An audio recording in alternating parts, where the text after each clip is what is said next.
കുറെ കാലമായി കേരളത്തിൽ മഴക്കാലം എന്നാൽ പ്രളയകാലം എന്നുകൂടി കണക്കാക്കേണ്ട ഗതികേടിലാണ് നമ്മളെല്ലാം. നനച്ചിരിക്കാതെ പെയ്തിറങ്ങുന്ന കനത്ത മഴ പലപ്പോഴും വലിയ ദുരിതത്തിന് ഹേതുവാകുന്നു.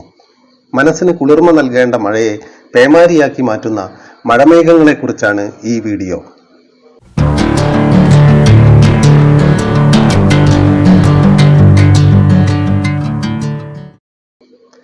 പ്രധാനമായും രണ്ട് മഴക്കാലമാണല്ലോ കേരളത്തിലുള്ളത്, കാലവർഷവും തുലാമഴയും.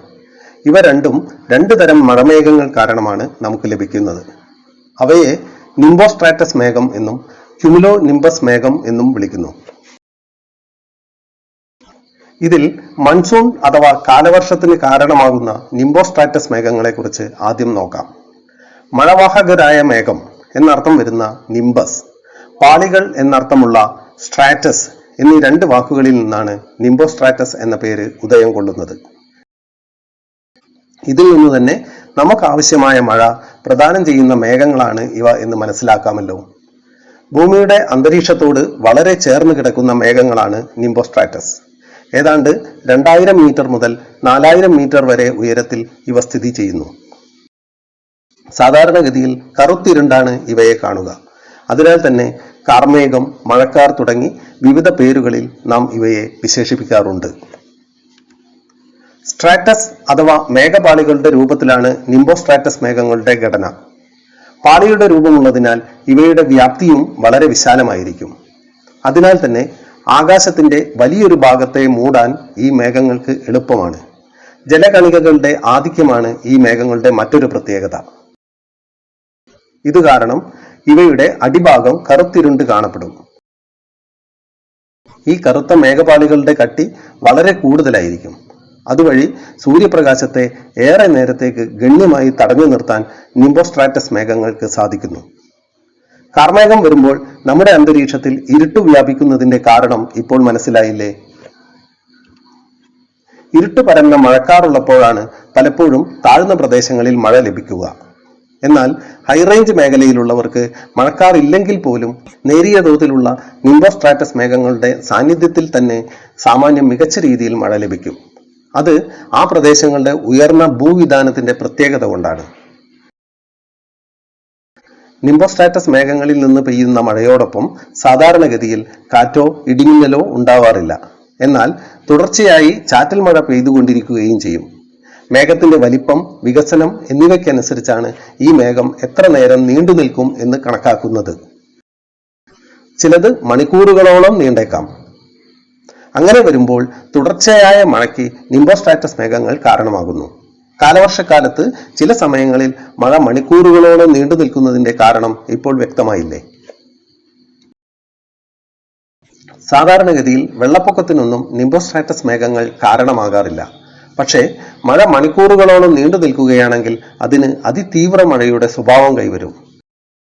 സ്വാഭാവികമായും നദികൾ, അരുവികൾ, തോടുകൾ, കനാലുകൾ പോലെയുള്ള നമ്മുടെ ജലസംഭരണികൾ വേഗത്തിൽ നിറഞ്ഞു കവിയുകയും വെള്ളപ്പൊക്കത്തിന് കാരണമാവുകയും ചെയ്യും. മഴ നിന്ന ശേഷം ഈ ജലസംഭരണികൾ ജലത്തെ പൂർണ്ണമായും ഉൾക്കൊള്ളുമ്പോൾ വെള്ളപ്പൊക്കം അവസാനിപ്പിച്ച് പൂർവ്വസ്ഥിതി കൈവരിക്കും. നമ്മുടെ നാട്ടിലെ വിവിധ തരത്തിലുള്ള ജലസ്രോതസ്സുകൾക്ക് പുതുജീവൻ നൽകുന്നത് നിംബോസ്ട്രാറ്റസ് മേഘം വഴി പെയ്തിറങ്ങുന്ന കാലവർഷമാണ്. അടുത്തതായി മറ്റൊരു മഴമേഘമായ ക്യുമുലോ നിംബസ് മേഘങ്ങളെ കുറിച്ച് നോക്കാം. കൂമ്പാരം എന്നർത്ഥം വരുന്ന ക്യുമുലസ്, മഴമേഘം എന്നർത്ഥമുള്ള നിംബസ് എന്നീ രണ്ട് വാക്കുകളിൽ നിന്നാണ് ക്യുമുലോ നിംബസ് എന്ന പേരിന്റെ ഉൽപ്പത്തി. കേരളത്തിൽ കാലവർഷത്തിന് മുമ്പുള്ള വേനൽ മഴയ്ക്കും കാലവർഷത്തിന് ശേഷമുള്ള തുലാമഴയ്ക്കും കാരണമാകുന്നത് ക്യുമുലോ നിംബസ് മേഘങ്ങളാണ്. മേഘവിസ്ഫോടനം എന്ന വാക്ക് നമുക്ക് എല്ലാവർക്കും സുപരിചിതമാണല്ലോ. മണിക്കൂറിൽ 10 സെന്റിമീറ്ററിൽ കൂടുതൽ മഴ പെയ്യുകയാണെങ്കിൽ അതിനെ മേഘവിസ്ഫോടനം എന്ന് വിളിക്കുന്നു. ഈ പ്രതിഭാസത്തിന് കാരണമാകുന്ന മേഘങ്ങളാണ് ക്യുമുലോ നിംബസ് മേഘങ്ങൾ. മേഘങ്ങളുടെ കൂട്ടത്തിൽ ഏറ്റവും വലിപ്പമേറിയവയാണ് ഇവ. അന്തരീക്ഷത്തിൽ ഒറ്റപ്പെട്ടോ ചങ്ങല രൂപത്തിലോ ഈ മേഘങ്ങളെ കാണാൻ സാധിക്കും. കാലവർഷത്തിന് കാരണമായ നിംബോസ്ട്രാറ്റസ് മേഘങ്ങൾ മേഘപാളികളാണെന്ന് നേരത്തെ പറഞ്ഞല്ലോ. എന്നാൽ ക്യുമുലോ നിംബസ് മേഘങ്ങളാകട്ടെ ഒരു പഞ്ഞിക്കെട്ട് പോലെയാണ് കാണപ്പെടുക. അന്തരീക്ഷത്തിന്റെ വളരെ താഴെത്തട്ടിൽ നിന്ന് ആരംഭിക്കുന്ന ഈ മേഘങ്ങൾക്ക് 12,000 മീറ്റർ വരെ ഉയരം ഉണ്ടാകും. ഈ മേഘങ്ങളുടെ താഴെത്തട്ടിൽ ജലത്തുള്ളികളും മുകൾ ഭാഗത്ത് ഹിമകണങ്ങളുമാണ് ഉണ്ടാവുക. അതിനാൽ തന്നെ ആലിപ്പഴം പെയ്തിറങ്ങുന്ന പ്രതിഭാസത്തിനും ഈ മേഘങ്ങൾ കാരണമാകുന്നു.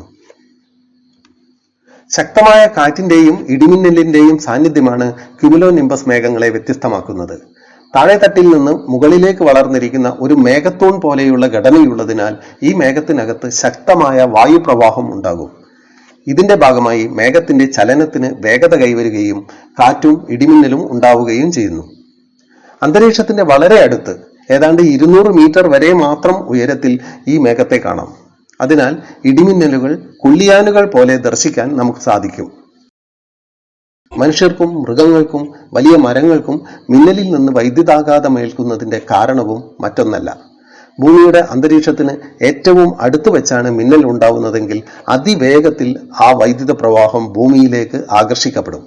തുടർന്ന് വലിയ നാശനഷ്ടത്തിന് കാരണമാവുകയും ചെയ്യും. എന്നാൽ ചില മിന്നലുകൾ വളരെ ഉയരത്തിൽ കാണപ്പെടാറില്ലേ? ഭൂമിയുടെ അന്തരീക്ഷത്തിൽ നിന്ന് വളരെ അകലെ വെച്ചാണ് അവ സംഭവിച്ചിരിക്കുന്നത് എന്ന് അതിൽ നിന്ന് അനുമാനിക്കാം.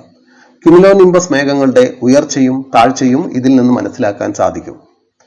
മേഘസ്ഫോടനം പോലെയുള്ള പ്രതിഭാസങ്ങൾക്ക് കാരണമാകുന്നതിനാൽ തന്നെ അവിചാരിതമായ കനത്ത മഴയ്ക്കും മഴവെള്ളപ്പാച്ചിലിനുമെല്ലാം ക്യുമുലോ നിംബസ് മേഘങ്ങൾ ഉത്തരവാദികളാണ്. കൂടിയ അളവിൽ വെള്ളം സംഭരിക്കുന്നതിനാൽ ഈ മേഘങ്ങൾ നടത്തുന്ന മഴപ്പെയ്ത്തിന്റെ അളവ് വളരെ കൂടുതലായിരിക്കുമെന്നതാണ് ഇതിന്റെ കാരണം. മറ്റൊരു കാര്യം കൂടി സൂചിപ്പിച്ച ശേഷം ഈ വീഡിയോ അവസാനിപ്പിക്കാം. പലപ്പോഴും വേനൽ മഴ ലഭിക്കുന്നതിന് മുമ്പായി കടുത്ത ചൂട് അനുഭവപ്പെടുന്നത് ശ്രദ്ധിച്ചിട്ടില്ലേ? ക്യുമുലോ നിംബസ് മേഘങ്ങളുടെ മറ്റൊരു സവിശേഷത കൊണ്ടാണ് ഇത് സംഭവിക്കുന്നത്. ഭൂമിയുടെ അന്തരീക്ഷത്തിൽ നിന്ന് മുകളിലേക്ക് ഉയരുന്ന വൈദ്യുത കാന്തിക തരംഗങ്ങളെ ശക്തമായി പ്രതിരോധിക്കാൻ ക്യുമുലോ നിംബസ് മേഘങ്ങൾക്ക് സാധിക്കും. ഈ തടസ്സം കാരണം ഭൗമോപരിതലത്തിലെ താപനില വലിയ തോതിൽ വർദ്ധിക്കുകയും ചെയ്യും. മേഘങ്ങളിലെ ഈർപ്പത്തിന്റെ സാന്നിധ്യം കൂടി ചേരുമ്പോൾ അതിയായ ഉഷ്ണത്തിന് ഇവ വഴിവെക്കുന്നു. ഇനി ഒരു മഴക്കാലം വരുമ്പോൾ നിംബോസ്ട്രാറ്റസ് മേഘങ്ങളെയും ക്യുമുലോ നിംബസ് മേഘങ്ങളെയും നിങ്ങൾ തീർച്ചയായും ഓർക്കുമെന്ന് ഇനി ഉറപ്പിക്കാമല്ലോ. നമ്മുടെ പ്രകൃതിയിലെ ഓരോ പ്രതിഭാസങ്ങൾക്കും അതിൻ്റെതായ കാരണങ്ങളുണ്ട്. അത്തരത്തിലുള്ള മറ്റൊരു വിശേഷവുമായി അടുത്ത വീഡിയോയിൽ കാണാം. വീഡിയോ അവസാനിപ്പിക്കുന്നതിന് മുമ്പ് ഒരു കാര്യം കൂടി. ഈ വീഡിയോയിൽ പരാമർശിച്ചതിൽ നിങ്ങൾക്ക് ഇഷ്ടപ്പെട്ട വിശേഷത്തെക്കുറിച്ച് ഒരു ചോദ്യം കമന്റ് സെക്ഷനിലുണ്ട്. അതിന് ഉത്തരം നൽകാൻ ശ്രദ്ധിക്കണേ. നന്ദി, നമസ്കാരം.